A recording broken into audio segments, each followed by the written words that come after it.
కాబట్టి హీరోయిన్ లేక కావాలని అందరూ అనుకుంటారు, వావు మమ్మీ లేక ఎవరు కాదని తెలిసిందా కూడా. ఎప్పుడన్నా వ్యాస్లెట్ సంతూర్ పెట్టిన తర్వాత మొత్తం చర్మం అంతా పొడి వారిన వ్యాస్లెట్ పెట్టి కవర్ చేస్తారు తప్ప సంతూర్ సోప్ చేయడానికి ఎస్ఆర్. అదే కొంచెం పొడి వారినట్టు వెస్టీ సబ్బు అయింది అనుకో, పొడిగా వాట్సాప్ లో పెడతారు ఫోటో తీసి. ఈ కోపం ఎందుకు చెప్పింది చదువు కాదు మహేష్ బాబు రాసు. వినండి, ఇక్కడే కంపెనీ ఓనర్లు కూడా చాలా ఖతర్నాక్ రోల్ ప్లే చేస్తారు. ఏంటంటే అమితాబ్ బచ్చన్ చేతులు పెడితే అగరబత్తీలు కూడా అమ్ముకోవచ్చు. నేను డోర్ వందలు బట్టి ముందుగా మైక్ పెడతా, సమంత నీ టూత్ పేస్ట్ అవుతుందా, సమంత వాడుతుందా పేస్ట్.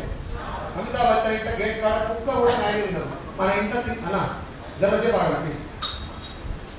సమంత వాళ్ళ ఇంట్లో కుక్క కూడా పేస్ట్ వాడరు. కానీ మనం చిన్న పిల్లల కాడికి పెద్దల దాకా తీసుకుపోయి మ్యాగీ తిను అని చెప్పి బద్దలాడి పెడతాం. మ్యాగీ బంద్ అయిపోయిన ఎట్లా నడుస్తుందో ఆలోచించలేక ఫేర్ అండ్ లవ్లీ పసిపోతుందని చెప్పి దాన్ని బంద్ చేసి గ్లోబల్ లవ్లీ పేరు మీద అమ్ముతున్నారు బయట. డవ్ షాప్ లో బెంజిన్ ఉందని బంద్ చేశారు, ఇప్పుడు నడుస్తుంది. కిట్ క్యాట్ దూడ మాంసం ఉందని బంద్ చేశారు, ఇప్పుడు నడుస్తుంది. కిండర్ జాయ్ బంద్ అయింది. ఓక్స్ అని ఒక కెమికల్ ఉందని ఇప్పుడు నడుస్తుంది. Dancer and dancer baby powder లో యాస్బెస్టాస్ అని సిమెంట్ రేగులలో కలిపేటువంటి కెమికల్ ఉంది, దీనివల్ల చర్మం క్యాన్సర్ వస్తుందని దాన్ని బంద్ చేశారు, ఇప్పుడు నడుస్తుంది. కొన్ని వందల రకాల శానిటరీ ప్యాడ్స్ క్యాన్సర్ వస్తాయని చెప్పి శానిటరీ ప్యాడ్స్ అన్ని దేశాల్లో బంద్ అయింది, ఒక ఇండియాలో తప్ప. ఏ శానిటరీ నాప్కిన్ తీసుకోండి, లేడీస్ శానిటరీ నాప్కిన్ గురించి మాట్లాడడానికి ఇష్టపడరు. ఇంట్లో వైఫ్ ఏ ప్రోడక్ట్ వరకు హస్బెండ్ కూడా తెలియదు. ఇంత సీక్రెట్ మెయింటైన్ చేయడం వల్ల శానిటరీ ప్యాడ్స్ వల్ల వచ్చే క్యాన్సర్ కూడా ఎవరు మాట్లాడారు. మన అమ్మలు ఎవరు ప్యాడ్స్ వాళ్ళే, వాళ్ళకి ఎవరికి క్యాన్సర్ లేదు.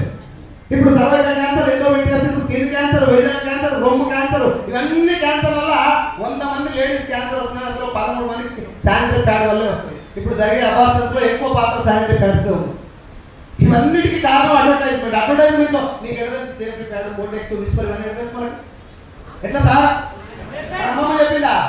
మన అమ్మమ్మ చెప్పలే, నాయనమ్మ చెప్పలే. టీవీలో ఏది వస్తే అది వాడి దాన్ని మనము జనరేషన్ మారింది, మనం డెవలప్ అయినా అప్డేట్ అయినా అనుకుంటున్నాం.